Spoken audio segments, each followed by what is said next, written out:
اعوذ باللہ من الشیطان الرجیم بسم اللہ الرحمن الرحیم اوکلما عاہدوا عہدا نبذہ فریق منہم بل اکثرهم لا یؤمنون صدق اللہ العظیم رب اشرح لی صدری ویسر لی امری واحلل عقدۃ من لسانی یفقہوا قولی اللهم ارنا الحق حقا وارزقنا اتباعه وارنا الباطل باطلا وارزقنا اجتنابه آمین یا رب العالمین۔ آیت نمبر 100 آپ کے سامنے سورہ بقرہ کی تلاوت کی ہے اور اس ایک آیت کا آپ ترجمہ سنیے۔ اوکلما عاہدوا عہدا نبذہ فریق منہم بل اکثرهم لا یؤمنون۔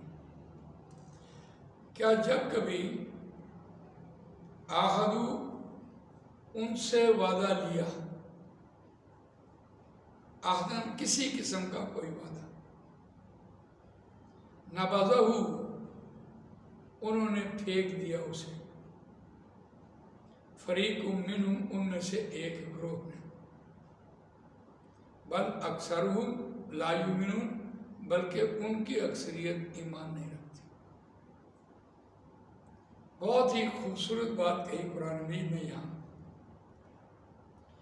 جو ہم پیچھے پہلے ہم پڑھ کے آئے ہیں، وہاں فاسق کی تعریف قرآن مجید نے ایسے کی تھی، الذین ینقضون عہد اللہ من بعد میثاقہ وَيَقْطَعُونَ مَا أَمَرَ اللَّهُ بِهِ أَن يُوصَلَ وَيُفْسِدُونَ فِي الْأَرْضِ أُولَٰئِكَ هُمُ الْخَاسِرُونَ، کہ وعدہ خلافی کرتے ہیں، وعدہ توڑتے ہیں اور رحمی رشتوں کا لحاظ نہیں رکھتے، زمین میں فساد کرتے ہیں۔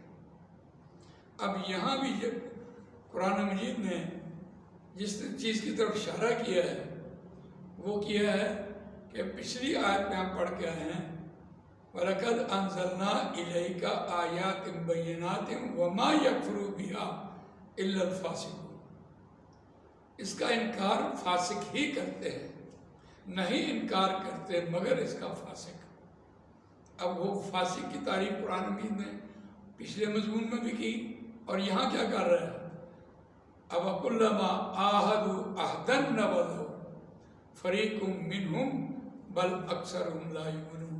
اس کا مطلب ہے کہ وعدہ خلافی اتنی ایک ایسی فاسقوں کے اندر، نافرمانوں کے اندر ایک ایسی علامت ہے کہ وہ وعدہ خلاف ضرور ہوں گے، جس کا قرآن مجید میں 2 بار ذکر آیا ہے۔ یہاں نبی اکرم صلی اللہ علیہ وسلم نے کوئی بھی خطبہ اس حدیث کے بغیر نہیں دیا، لا دین لمن لا عہد لہ، لا ایمان لمن لا امانت لہ۔ اس شخص کا کوئی دین نہیں جس میں وعدے کی پاسداری نہیں، اور اس شخص کے کوئی امانت دار نہیں جو اس کا کوئی ایمان نہیں، جو امانت دار نہیں، امین نہیں۔ اس اعتبار سے دیکھیے آج کی دنیا میں ہم اپنے طرز عمل پر دیکھ رہے ہوتے ہیں، اول تو ہم وعدہ کرنا ہی نہیں چاہتے کہ وعدہ کیا تو وعدہ خلافی نہ ہو جائے، اور کہیں وعدہ کر بھی لیا تو پھر بھی وعدہ خلافی ضرور کرتے ہیں۔ لیکن بہرحال وعدے کے بارے میں قرآن مجید نے جو سب سے بڑی بات ہمارے سامنے رکھی کہ وہ کائنات پوری کی پوری وعدے پر ہے، اور وعدے سے مراد یہ بھی ہے کہ اللہ تعالیٰ نے تمام ارواح کو جب اکٹھا کیا تو ان سے وعدہ لیا، الست بربکم قالوا بلا، کیا میں تمہارا رب نہیں ہوں؟ ساری ارواح نے کہا ہاں تو ہمارا رب ہے۔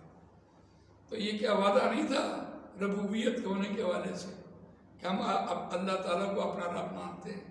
اس دنیا میں آ کر یہ وعدہ ہم بھول گئے، شیطان نے ہمیں بلایا، پھر اللہ تعالیٰ نے انبیاء کرام کو بھیجا اس وعدے کو یاد کروانے کے اعتبار سے۔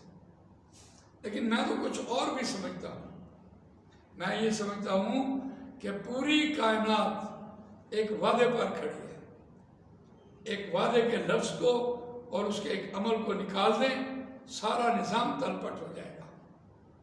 کائنات کی ہر سورج نے اللہ سے وعدہ کیا، چاند نے اللہ سے وعدہ کیا، فرشتے اللہ کے حکم کے سننے کے پابند بیٹھے ہیں۔ انسان ہے کہ وہ ایسا وعدہ خلاف ہے، لیکن انسان وعدہ نہ بھی کرے پھر بھی وہ وعدے کے اندر ہے۔ جب انسان نکاح کر رہا ہوتا ہے اور اس کو کیا کہتا ہے، یہ تھوڑی کہتا ہے کہ یہ جو میں اپنے ساتھ بیوی لے کے جاؤں گا، اس کی میں اچھی پرورش کروں گا، اس کو اچھا کھلاؤں گا پلاؤں گا، اس کی دیکھ بھال کروں گا، اس میں سے جو اولاد پیدا ہوگی اپنی اولاد کی پرورش کرتا رہوں گا ساری زندگی۔ یہ تو کہیں نہیں اتنی تفصیل لکھ کے آتا، صرف ایک بات کہتا ہے، یہ قبول ہے؟ ہاں جی قبول ہے۔ تو اس قبول میں سارا وعدہ موجود ہے۔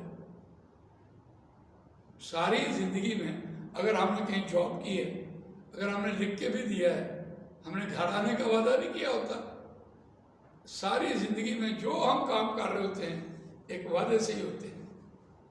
ایک وعدہ ہوتا ہے، ایٹومیٹک وعدے میں انسان پرویا جاتا ہے۔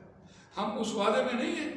ہم نے کلمہ پڑھا ہے لا الہ الا اللہ محمد رسول اللہ صلی اللہ علیہ وسلم، اور ہم نبی اکرم صلی اللہ علیہ وسلم کی امت میں ہیں اور امتی ہیں، اور ان کا فرض منصبی ایٹومیٹکلی ہمارے سر پہ آ گیا۔